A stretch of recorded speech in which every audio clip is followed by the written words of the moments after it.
নোয়াখালীর সদর উপজেলার কোয়ারমুলা ইউনিয়নের ব্রিকফিল্ড শ্রমিক মোহাম্মদ উলিউদ্দিন ভূঁইয়া হত্যাকাণ্ডের সুষ্ঠু তদন্ত ও জড়িতদের গ্রেপ্তারের দাবিতে সংবাদ সম্মেলন অনুষ্ঠিত হয়েছে।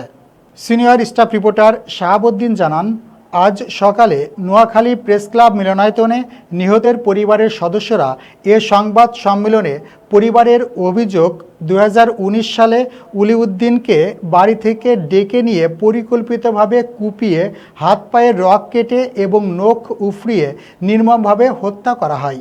এ ঘটনায় নিহত উলিউদ্দিন ভূঁইয়ার বড় ছেলে আজাদ ভূঁইয়া গ্রেপ্তার আসামি রাশেদের দৃষ্টান্তমূলক শাস্তির দাবি জানান স্বজনরা।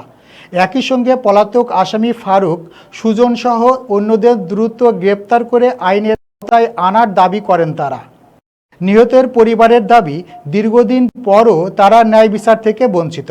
2019 সালে জমিজমা বিরোধকে কেন্দ্র করে পূর্ব পরিকল্পিতভাবে আমার বাবাকে বাড়ি থেকে ফারুক, রাশেদ, সুজন এরা ফোন কলের মাধ্যমে ডেকে আনার পর থেকে আমার বাবা নিখোঁজ ছিল।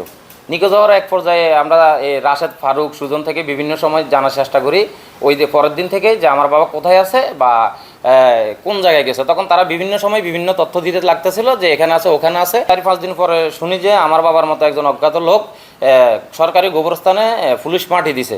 তখন আমরা খবর পেয়ে লাশ সন্ধানে আসলে বা আমার বাবার সন্ধানে আসলে জানতে পারি যে উনি আমার বাবা। আমরা আজকে 7 বছর ধরে আমার বাবার বিচার পাচ্ছি না, আমরা ধারে ধারে ঘুরতেছি। তো আমার বাবার যারা প্রকৃত হত্যাকারী বা এদেরকে সঠিক তদন্তের মাধ্যমে আইনের আওতায় এনে দেশের প্রচলিত আইন অনুযায়ী যেন শাস্তির ব্যবস্থা করে।